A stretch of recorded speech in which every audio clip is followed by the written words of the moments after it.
Hello and नमस्कार दोस्तों, मेरा नाम है कंवरपाल सिंह और आज हम चर्चा करने वाले हैं बिहार एसटेट का जो उच्च माध्यमिक का हिस्ट्री का जो सेकंड पेपर है उसमें पूछे जाने वाले कुछ महत्वपूर्ण क्वेश्चनों पे हम चर्चा करने वाले हैं। और ये हमारा इसके ऊपर सेवंथ वीडियो है। इससे पहले हम 6 वीडियो अपलोड कर चुके हैं। उसमें हमने चर्चा की थी इंडियन हिस्ट्री से संबंधित जितने भी इम्पोर्टेंट क्वेश्चन थे उन पे हमने चर्चा की थी। और आज हम चर्चा करने वाले हैं विश्व इतिहास से संबंधित जितने भी इम्पोर्टेंट क्वेश्चन हैं उनके ऊपर चर्चा करने वाले हैं। और जो आज का हमारा जो टॉपिक है वह है पुनर्जागरण काल। नेक्स्ट वीडियो में हम चर्चा करेंगे औद्योगिक क्रांति के ऊपर। औद्योगिक क्रांति से संबंधित जितने भी इम्पोर्टेंट क्वेश्चन हैं उनके ऊपर हम चर्चा करेंगे। तो चलिए शुरू करते हैं। और आज का जो हमारा पहला क्वेश्चन है वह है विश्व प्रसिद्ध पेंटिंग अंतिम भोज, जिसे लास्ट सपर भी कहा जाता है, इसके पेंटर कौन थे? पुनर्जागरण काल की जो विश्व प्रसिद्ध जो पेंटर हुए हैं वो हुए हैं लियोनार्डो दा विंची।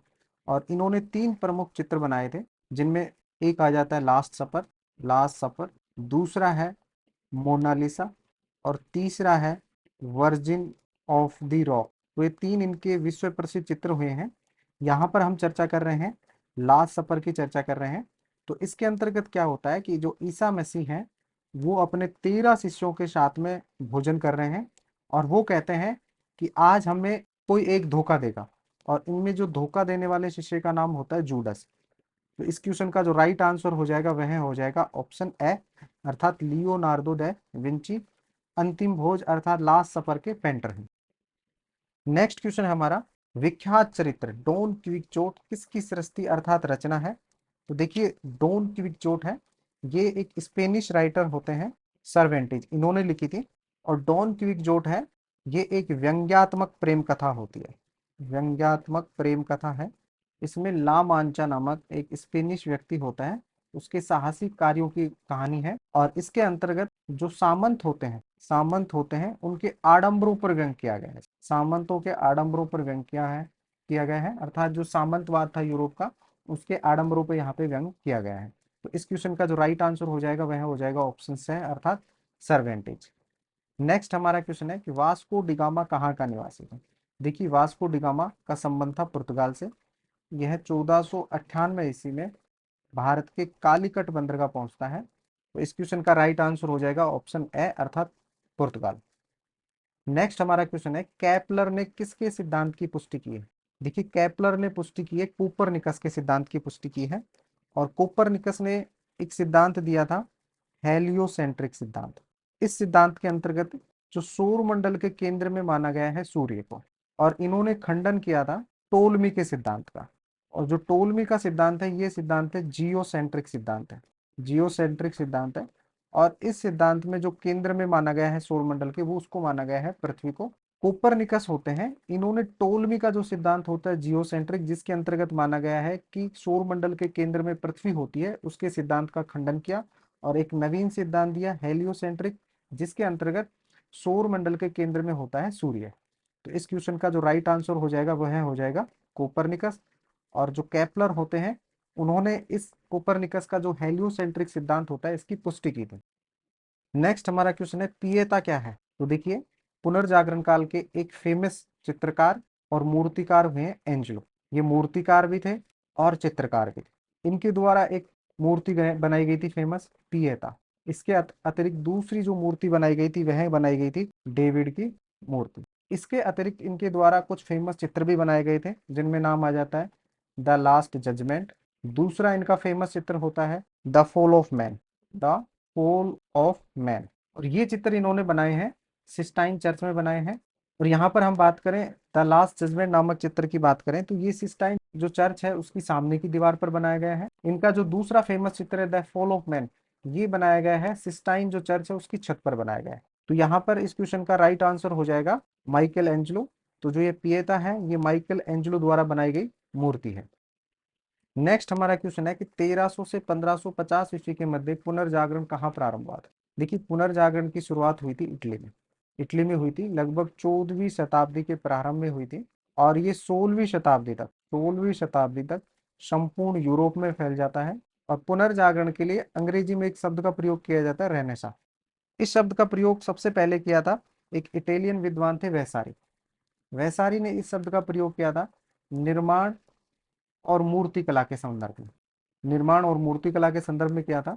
और इस शब्द का जो व्यापक अर्थ में जो प्रयोग किया था वह एक फ्रांसीसी दार्शनिक थे दीदरो, उनके द्वारा किया गया था।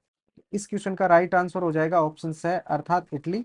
और इटली में भी यदि हम बात करें तो फ्लोरेंस नामक नगर से इस पुनर्जागरण की शुरुआत हुई थी। नेक्स्ट हमारा क्वेश्चन है कि एथेंस नामक चित्र जिसमें प्लेटो, एरिस्टोटल और अन्य दार्शनिक और वैज्ञानिकों को एक साथ दिखाए गए हैं, किसके द्वारा बनाया गया है? देखिए एथेंस नामक जो फेमस चित्र होता है ये बनाया गया था राफेल के द्वारा बनाया गया था। इसके अतिरिक्त राफेल का एक और प्रमुख चित्र था सिस्टाइन मैडोना। इस क्वेश्चन का राइट आंसर हो जाएगा ऑप्शन ए। नेक्स्ट हमारा क्वेश्चन है ईसाइयों और मुसलमानों के बीच धार्मिक स्थल को लेकर धर्म युद्ध लड़े गए थे। देखिए ईसाई और मुसलमानों को लेकर 11वीं से और 13वीं शताब्दी के मध्य में जेरूसलम को लेकर धार्मिक युद्ध लड़े गए थे। और इन धार्मिक युद्धों को कहा जाता था क्रूसेड। और इनकी टोटल संख्या थी 8 और इसमें अंतिम विजय मुसलमानों की होती है।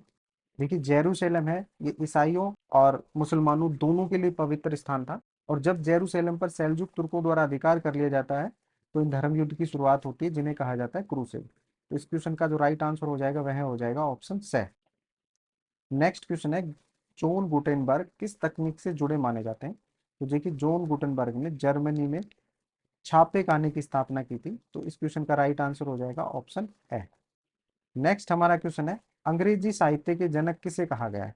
तो देखिए अंग्रेजी साहित्य का जनक कहा गया है, ये कहा गया है जियोफरी चौसर को कहा गया है। और इनकी एक प्रमुख रचना है कैंटरबरी टेल्स। तो इस क्वेश्चन का राइट आंसर हो जाएगा ऑप्शन बी। नेक्स्ट हमारा क्वेश्चन है कि किसे मानवतावादियों का सर्वमान्य राजकुमार स्वीकृत किया गया है? तो इस क्वेश्चन का राइट आंसर हो जाएगा इरेस्मस। इरेस्मस को विश्व नागरिक भी कहा जाता है, विश्व नागरिक भी कहा जाता है। इसके अतिरिक्त इनकी जो एक फेमस रचना थी वह थी मूर्खता की प्रशंसा। और इसे अंग्रेजी में कहते हैं in the praise of Holi. तो इस क्वेश्चन का राइट आंसर हो जाएगा ऑप्शन ए अर्थात इरेस्मस। इरेस्मस का संबंध हॉलैंड से था। नेक्स्ट हमारा क्वेश्चन है कि पुनर्जागरण युग का महान संगीतकार कौन था? देखिए पुनर्जागरण युग का जो सबसे प्रसिद्ध संगीतकार माना जाता है वह माना जाता है पोलिस्टोइनो को माना जाता है। इसने सामूहिक गीतों पर एक पुस्तक भी लिखी थी। तो इस क्वेश्चन का राइट आंसर हो जाएगा ऑप्शन डी। नेक्स्ट हमारा क्वेश्चन है कि मानवतावाद का जनक किसे समझा जाता है? देखिए मानवतावादियों का जो राजकुमार है वह तो समझा जाता है इरेस्मस को समझा जाता है। और यहाँ पर हम बात करें जनक की बात करें तो वह समझा जाता है पेट्रार्क। पेट्रार्क है ये इटली का एक नगर है फ्लोरेंस, यहाँ के विद्वान थे। और इनके द्वारा सोनेट की रचना की गई थी। सोनेट टू लोरा इनका फेमस सोनेट है।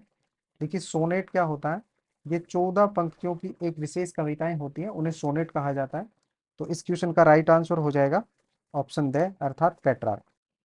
नेक्स्ट क्वेश्चन हमारा पुनर्जागरण के प्रमुख कारण थे। तो यहाँ पर 3 कथन दिए हुए हैं और हमें इस कथनों में से चुनाव करना है कि कौन सा कथन यहाँ पर सही है। पहला कथन है धर्म युद्ध। तो देखिए धर्म युद्ध है ये 11वीं से और 13वीं शताब्दी के मध्य में ईसाइयों और मुसलमानों के मध्य में लड़े गए थे। इससे जो पश्चिम के लोग होते हैं उनका संपर्क होता है पूर्व के लोगों से। तो इस प्रकार से जो पश्चिम के लोग होते हैं वहाँ की संस्कृति, सभ्यता, ज्ञान, विज्ञान को जान पाते हैं। तो यहाँ पर यह कथन बिल्कुल सही है कि पुनर्जागरण का एक प्रमुख कारण है धर्म युद्ध। दूसरा है कुस्तुनतुनिया पर तुर्कों का अधिकार। देखिए बांजेटाइन या पूर्वी रोमन साम्राज्य की जो राजधानी होती है वह होती है कुस्तुनतुनिया। और इस पर 1453 ईस्वी में तुर्कों का अधिकार हो जाता है। और यहाँ पर रोमन और यूनानी जो सभ्यता होती है जिससे प्रेरणा लेकर पुनर्जागरण काल की शुरुआत हुई थी उसके अवशेष बचे रहते हैं। और इन सेल्जुक तुर्कों के अत्याचारों से बचने के लिए ये जो रोमन और यूनानी जो दार्शनिक और साहित्यकार होते हैं ये आ जाते हैं इटली में। तो ये भी एक प्रमुख कारण है। तो यहाँ पर ये दूसरा कथन भी सही है। तीसरा है नई भौगोलिक खोजें। तो ये कथन भी सही है। तो देखिए स्पेन और पुर्तगाल इन दो देशों के द्वारा नई नई भौगोलिक खोजें की गई थी। तो यह भी एक पुनर्जागरण का प्रमुख कारण है। तो यहाँ पर तीनों ही कथन है वो सही है। तो राइट आंसर हो जाएगा ऑप्शन से। नेक्स्ट हमारा क्वेश्चन है कि पुनर्जागरण सर्वप्रथम इटली में क्यों हुआ? तो इसमें भी 3 कथन दिए हुए हैं, हमें सही कथन का चुनाव करना है। पहला है नगरों का विकास। तो ये बिल्कुल सही है। इटली में फ्लोरेंस, वेनिस जैसे प्रमुख नगरों का विकास हुआ जो पुनर्जागरण का प्रमुख कारण माने जाते हैं। दूसरा है कला का संरक्षण। ये भी सही है क्योंकि जब 1453 ईस्वी में कुस्तुनतुनिया पर तुर्कों का अधिकार हो जाता है वहां से आने वाले जो विद्वान होते हैं उनको जो संरक्षण देने का कार्य करते हैं वह इटलीवासी करते हैं। तीसरा है प्राचीन रोम की जन्मस्थली। तो ये भी बिल्कुल सही है। जो पश्चिमी रोमन साम्राज्य होता है उसकी राजधानी रोम होती है जो रोम इटली में है। तो ये भी एक बिल्कुल कथन सही है। तो यहाँ पर तीनों ही कथन सही है, तो राइट आंसर हो जाएगा ऑप्शन से। लेखक और पुस्तक दोनों सूचियों का हमें मिलान करना है। तो देखिए इरेस्मस की जो पुस्तक होती है द प्रेज ऑफ फोली होती है, यानी मूर्खता की प्रशंसा होती है। मैकियावेली की पुस्तक है प्रिंस। थॉमस मूर की पुस्तक होती है यूटोपिया। और दांते की पुस्तक होती है डिवाइन कॉमेडी। तो यहाँ पर देखेंगे हम, ए के सामने तो आ जाता है 4, बै के सामने आएगा 3, थॉमस मूर 2 नंबर पे यूटोपिया दिया हुआ है, दांते की प्रमुख पुस्तक है डिवाइन कॉमेडी जो 1 नंबर पे दिया हुआ है। तो ये 4 3 2 1 ये दिया हुआ है, ऑप्शन ड में दिया हुआ है। यहाँ पर राइट आंसर हो जाएगा ऑप्शन ड। नेक्स्ट है राजकुमार हेनरी, जिन्हें नाविक के नाम से जाना जाता है, संबंधित थे।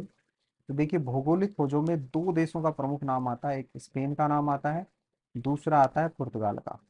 और यहाँ पर पुर्तगाल में इन भौगोलिक खोजों का श्रेय दिया जाता है राजकुमार हेनरी होते हैं उनको दिया जाता है, जिन्होंने एक नाविक स्कूल की भी स्थापना की थी। और इन्हें नाविकों का राजकुमार कहा जाता है। तो इस क्वेश्चन का राइट आंसर हो जाएगा ऑप्शन से। नेक्स्ट है हृदय व शरीर में रक्त संचार प्रक्रिया की पहचान करने वाले वैज्ञानिक कौन थे। तो देखिए विलियम हार्वे एक ब्रिटिश वैज्ञानिक थे, और इन्होंने पशुओं पर अनेक प्रशिक्षण किए। तो विलियम हार्वे के द्वारा ही हृदय और शरीर में रक्त संचार की प्रक्रिया की पहचान की गई थी। तो इसलिए इस क्वेश्चन का जो राइट आंसर हो जाएगा वह हो जाएगा ऑप्शन ब। नेक्स्ट हमारा क्वेश्चन है कि इनमें से एक मैकियावेली की रचना नहीं है। देखिए मैकियावेली की तो प्रमुख जो रचना है द प्रिंस है, इसके अतिरिक्त इनकी प्रमुख रचना है आर्ट ऑफ वार, फ्लोरेंस का इतिहास, मैंद्रागोला। यहाँ पर जो ब्लैक डेथ है ये मैकियावेली की रचना नहीं है। तो राइट आंसर हो जाएगा ऑप्शन ड। नेक्स्ट हमारा क्वेश्चन है पुस्तक और उसके विषय में कौन सा एक सही सुमेलित नहीं है, उसकी हमें पहचान करनी है। तो देखिए विताना एक दांते की पुस्तक है, जिसमें ब्रिटिश नामक सुंदर महिला के सौंदर्य का वर्णन किया गया है। सोनेट इनकी रचना पेटार्क के द्वारा की गई थी। यहाँ पर जो प्रेमिका होती लोरा की, उनकी बाह, चेहरे, पांव और वक्ष स्थल का आकर्षण वर्णन किया गया है। तो ये भी बिल्कुल सही है। यूटोपिया एक टॉमस मूर की रचना होती है, जिसमें आदर्श समाज व राज्य की कल्पना की गई है। ये भी बिल्कुल सही है। डॉन क्विक्सोट ये सर्वेंटीज की रचना है, और इसमें वर्णन किया गया है सामंतवाद पर, जो व्यंग्य किया गया है, सामंतवाद पर व्यंग्य किया गया है। ये यहाँ पे लिखा हुआ है तैमूर लंकी जी, ये गलत है, क्योंकि डॉन क्विक्सोट में वर्णन किया गया है, सामंतवाद पर व्यंग्य किया गया है, और एक ला मांचा नामक स्पेनिश नागरिक होता है, उसके साहसी कार्यों का वर्णन किया गया है। तो यहाँ पर जो सुमेलित नहीं है वह ऑप्शन डे है। तो राइट आंसर हो जाएगा ऑप्शन ड। इस वीडियो में हमने चर्चा की विश्व इतिहास का एक टॉपिक है पुनर्जागरण, उससे संबंधित जो इंपॉर्टेंट क्वेश्चन थे उनके हमने चर्चा की। नेक्स्ट वीडियो में हम चर्चा करेंगे औद्योगिक क्रांति से संबंधित जितने भी इंपॉर्टेंट क्वेश्चन है उनके ऊपर हम चर्चा करेंगे। अगर ये वीडियो आपको अच्छा लगा तो उसे लाइक शेयर और सब्सक्राइब करें। Thank you.